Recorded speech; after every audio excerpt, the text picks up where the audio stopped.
नमस्कार। मैं डॉक्टर दिनेश पाल, सहायक प्राध्यापक हिंदी विभाग, नंदलाल सिंह महाविद्यालय जैतपुर दाऊदपुर। तो जैसा कि मैं पहले के वीडियो में विद्यापति, कबीर, जायसी पर सामान्य बातचीत किया या उनके बारे में सामान्य परिचय दिया, उसी कड़ी में आज मैं भक्ति काल के एक और प्रतिनिधि कवि, जैसे कि भक्ति काल को जो कि हिंदी काल का स्वर्ण युग है, भक्ति काल का जो 4 महत्वपूर्ण कवि हैं, कबीर, जायसी, सूर और तुलसी, उनमें से एक कवि हैं सूरदास। जैसा कि हम सभी जानते हैं, भक्ति काल को 2 भागों में बांटा गया है, निर्गुण शाखा, सगुण शाखा। निर्गुण शाखा को भी 2 भागों में विभाजित किया है रामचंद्र शुक्ल ने, संत काव्य और सूफी काव्य, या दूसरे शब्दों में कहें ज्ञानाश्रय शाखा, प्रेमाश्रय शाखा। उसी तरह सगुण धारा को भी 2 भाग में विभाजित किया गया है, कृष्ण भक्ति शाखा और राम भक्ति शाखा। तो जैसे कि ज्ञानाश्रय शाखा के प्रतिनिधि कवि के रूप में कबीर को देखा जाता है, सूफी काव्य के प्रतिनिधि कवि के रूप में जायसी को देखा जाता है, उसी प्रकार से कृष्ण भक्ति काव्य के प्रतिनिधि कवि के रूप में सूरदास को हम जानते हैं। उसी तरह राम भक्ति के प्रतिनिधि कवि तुलसीदास हैं। सूरदास, जिनका कि जन्म लगभग 1478 ईस्वी में माना जाता है, जो कि एटा दिल्ली के इलाके में उसी के आसपास का एक जगह है, सिही नामक गांव है, जहां उनका माना जाता है कि जन्म हुआ था। सूरदास के जन्म के साथ ही उनकी कविताओं को देखते हुए, उन्हें पढ़ते हुए, उनकी जो चित्रण किया है उन्होंने कृष्ण का, उसको लेकर कई लोगों ने विवाद खड़ा कर दिया कि सूरदास जन्मांध थे, यानी जन्म से अंधा थे या बाद में अंधा हुए, जबकि विवाद का विषय नहीं होना चाहिए। लेकिन कुछ लोगों का कहना था कि अगर कृष्ण जन्म से अंधे होते तो एक छोटे बच्चे का या एक नटखट बालक का उस तरह से वर्णन नहीं कर सकते थे, क्योंकि वो बचपन में नहीं देखे। लेकिन कुछ लोगों का मानना है कि नहीं, ऐसा कतई नहीं है। कई बार वो न देखते हुए भी एक लोगों के सुनकर, जानकर, बातचीत से भी बहुत कुछ वो जानते हैं। ऐसा नहीं है कि नहीं जानते हैं, जरूरी नहीं है कि वो आंख पे ही निर्भर हो। खैर, ये दोनों मत अपना अपना आला है, इसका कोई निश्चित निष्कर्ष नहीं है कि वो जन्मान थे, जन्म से अंधे थे या बाद में अंधे हुए, या विवाद का विषय होना भी नहीं चाहिए। खैर, सूरदास को कहा जाता है कि उसी सिहे के आसपास जो इलाका है, वहाँ के मंदिर था, कृष्ण श्रीनाथ मंदिर, वहाँ पर उन्हें वल्लभाचार्य ने रखवाया था, इसलिए वे वल्लभ संप्रदाय के कवि भी माने जाते हैं और वल्लभाचार्य को उनका गुरु माना जाता है। सूरदास की 3 रचनाएं हमारे सामने प्रस्तुत बताई जाती हैं या लिखी गई हैं, जिसमें सूर सागर, सूर सरावली और साहित्य लहरी। इनमें से सूर सागर उनके सबसे प्रसिद्ध रचना है, जिसके आधार पर, जिसकी बदौलत सूरदास हिंदी साहित्य में अपनी एक मजबूत जगह बनाने में कामयाब हुए। सूर सागर के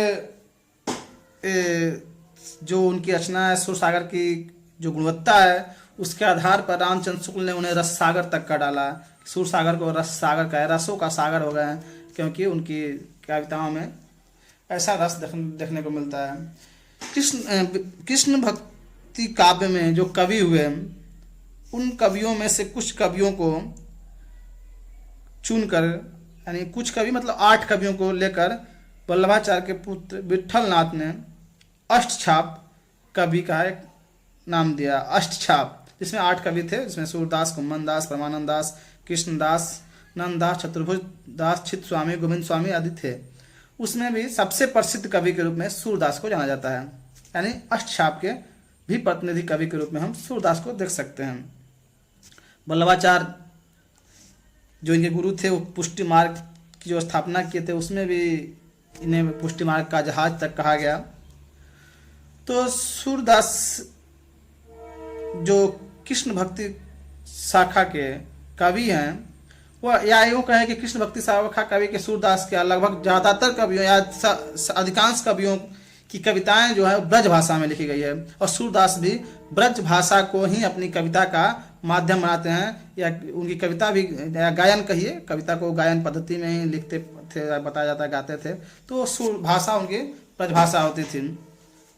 श्रीमद सूर सागर में उनका भ्रमर गीत उनकी लिए एक प्रसिद्धि का कारण बना, क्योंकि भ्रमर गीत में उनकी काव्य कला सबसे बेहतरीन तरीके से निखर के सामने आता है।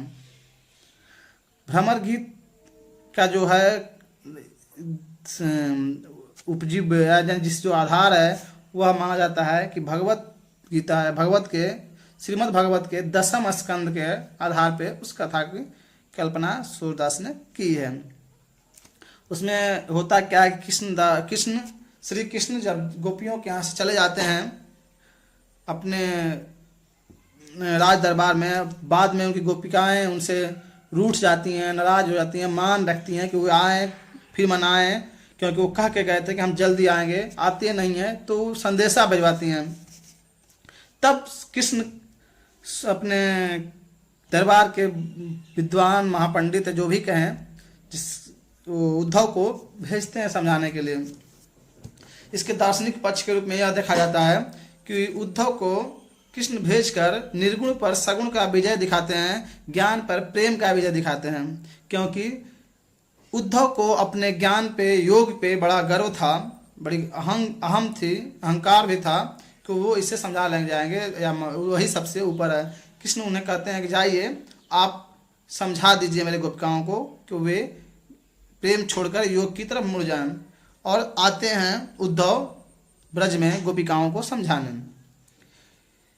लिखा जाता है कि जैसे उद्धव पहुंचते हैं गोपिकाओं की भीड़ जुटती है, उसी बीच एक भ्रमर ऊपर से उड़ता है। इत्तेफाक से या संयोग से उद्धव का रंग भी सांवला या कुरूप या काला जो कहें था, भ्रमर की तरह था, भांवरे की तरह था। इसलिए गोपिकाएं जो कृष्ण की गोपिकाएं थी, वो भ्रमर को लक्षित करके अपने व्यंग बाण कहें या उल्हाना कहें वो शुरू करती हैं, यानी कि उद्धव की को सुनाती हैं, लेकिन भ्रमर को लक्षित करके, इसलिए उसका शायद नाम भ्रमर गीत रखा गया है। तो वहाँ पे सूरदास ने की जो गोपिकाएं हैं उनकी वाक्पटुता और साथ में भावुकता दिखता है। उनकी जो शिकायत होती है कृष्ण से, जो उल्हाना होता है, वो बार बार अपना प्रस्तुत करती हैं, जबकि उद्धव उन्हें मनाने की कोशिश करते हैं कि नहीं, प्रेम छोड़ के योग में जाइए, योग है, भक्ति है, ज्ञान है। तो यहाँ पे दार्शनिक पक्ष के रूप में कहा जाता है कि जो गोपिकाएं हैं वो उन्हें जीवात्मा के रूप में दिखा गया है, और कृष्ण को परमात्मा के रूप में, और परमात्मा की चाह में जीवात्मा तड़प रही है, यानी गोपिकाएं तड़प रही हैं, और उन्हें ज्ञान या अहंकार जो भी कहें वह उसे दिशा से मोड़ना चाह रहा है, यानी उद्धव मोड़ना चाह रहे हैं, लेकिन गोपिकाएं मूर्ति नहीं हैं, गोपिकाएं उन्हें परास्त करती हैं, और वे अपने प्रेमी या ईश्वर जो जिसे कहें या परमात्मा, उसके प्रति वो दृढ़ संकल्पित हैं। यह दार्शनिक पक्ष बताया जाता है। और यह भी बात आती है कि कृष्ण भक्ति शाखा है, भक्ति काल में ही कृष्ण भक्ति से पहले पूर्व निर्गुण भक्ति का जो वर्चस्व था वह एक प्रकार से उससे परास्त करने का या उससे श्रेष्ठ दिखाने की जो होड़ थी वो सगुणों में थी, सगुण कवियों में थी, सगुण के मानने वाले भक्तों में थी। तो कहा जाता है कहीं न कहीं इस माध्यम से, यानी कि कृष्ण के प्रेम के माध्यम से निर्गुण पे सगुण का विजय दिखाने की कोशिश सूरदास ने की है। रामचंद्र शुक्ल कहते हैं कि सूरदास जयदेव और विद्यापति की अगली कड़ी के रूप में आते हैं, क्योंकि सूरदास जयदेव के यहाँ से शुरू होता है कृष्ण और राधा का प्रेम का वर्णन, जिसे विद्यापति खूब वर्णन करते हैं। इसलिए विद्यापति को रामचंद्र शुक्ल भक्त नहीं बल्कि श्रृंगार के कवि कहते हैं। वही आगे बढ़कर सूरदास के पास आता है, और सूरदास बाल वर्णन और सिंह प्रेम, जिसे कि रामचंद्र शुक्ल कहते हैं कि बाल वृत्ति और यौवन वृत्ति की प्रवृत्ति सूरदास के यहाँ देखी जाती है। अगर आज के समय में जो कृष्ण की छवि एक जनमानस में व्याप्त है, जो आम जनता के बीच कृष्ण के जो बाल छवि देखने को मिलती है, उसे रचने में, उसे सृजित करने में अगर कहें तो सबसे बड़ा योगदान किसी का है तो वह सूरदास का है। सूरदास ने अपनी कल्पना से एक ऐसे बाल मनोवृत्ति को पकड़ा, उसका वर्णन किया कि आज जनमानस के भीतर बस गया है। एक ऐसा कृष्ण जिसका नटखटी रूप, स्वभाव, माखन चोर जो भी कहिए। तो कृष्ण ने दसम स्कंद भगवत श्रीमद् भागवत की कहानी को में कल्पना, अपनी कल्पना के आधार पे उसे और विस्तार दे दिया। जो उनकी जो सूर सागर में कृष्ण के बचपन का वर्णन करते हुए वो फिर युवावस्था की तरफ जाते हैं, और युवावस्था में भी संयोग और वियोग दोनों, श्रृंगार रस के जो दोनों पक्ष होते हैं, संयोग वियोग दोनों का भरपूर पंक्तियां उनमें देखने को मिलती हैं। इसलिए उन्हें विशेष रूप से वात्सल्य और श्रृंगार रस के कवि कहे जाते हैं। वात्सल्य, हिंदी साहित्य में यदि वात्सल्य रस का कवि देखा जाए तो शायद ही कोई ऐसा कवि होता है जो सूरदास के सामने ठहरता है। इतनी अच्छी पकड़ थी उनकी वात्सल्य रस पे। रामचंद्र शुक्ल उन्हें वात्सल्य और श्रृंगार रस के महान कवि के रूप में चित्रित करते हैं। एक जगह वो कहते भी हैं कि वात्सल्य और श्रृंगार के क्षेत्र का जितना अधिक उद्घाटन सूर ने अपनी बंद आंखों से किया, उतना किसी और कवि ने नहीं। इन क्षेत्रों का कोना कोना वे झांका है, यानी जितना हो सकता था श्रृंगार और वात्सल्य का उसे सूरदास ने बखूबी प्रस्तुत करने की कोशिश किया। कई बार यह भी कहा जाता है कि नंददास की जो गोपिकाएं हैं वो जो बुद्धों से वार्तालाप करती हैं तो उनके अंदर जो वाक्पटुता या जो तर्क शक्ति है वो कृष्ण क्या नहीं दिखते, सूरदास की गोपिकाओं में नहीं दिखते। नंददास की गोपिकाएं सूरदास की गोपिकाओं से ज़्यादा तार्किक, वाक्पटु हैं, चित्रित लिखी गई जो नंददास ने चित्रित किया है। क्योंकि सूरदास की गोपिकाएं वाक्पटु या तर्क शक्ति के साथ साथ भावुकता है, भावुकता उनके ऊपर भारी पड़ जाता है, वो ज़्यादा भावुक हो जाती हैं। और किस आयो घोष बड़े व्यापारी, तो ऐसे भी कहते हैं कि नंददास ऐसे जैसे कोई बहुत बड़ा व्यापारी आया है और हमको ठगने के आया है। कहती हैं कि ये सब योग हमारे लिए कड़वी ककड़ी के समान है, हम नहीं कर सकते, हमें सिर्फ हमारे मन में, क्रम में, वचन में सिर्फ कृष्ण, मन क्रम वचन यानी सब में सिर्फ कृष्ण बसे हुए, हमें कृष्ण चाहिए। एक इस प्रकार की भक्ति उनमें दिखती है। यानी कृष्ण का जो बाल लीला से लेकर यौवन लीला या प्रेम तक की जो हो सकता था वर्णन, उसे सूरदास ने बड़ी ही बेहतरीन तरीके से बारीकी से चित्रित किया अपना। अब उनकी कुछ उसी भ्रमर गीत से चुनी गई पंक्तियां, चुनिंदी पंक्तियों को BA पार्ट 1 के प्रथम प्रश्न पत्र के में लगाया गया है, जिसकी व्याख्या हम अलग से करेंगे। तो हम यहाँ पर देखते हैं कि सूरदास हिंदी साहित्य के भक्ति काल के सगुण धारा के कृष्ण भक्त कवियों के प्रतिनिधि कवि हैं, जिन्हें विट्ठल नाथ ने अष्टछाप के 8 कवियों में भी सर्वश्रेष्ठ कवि के रूप में दिखाते हैं।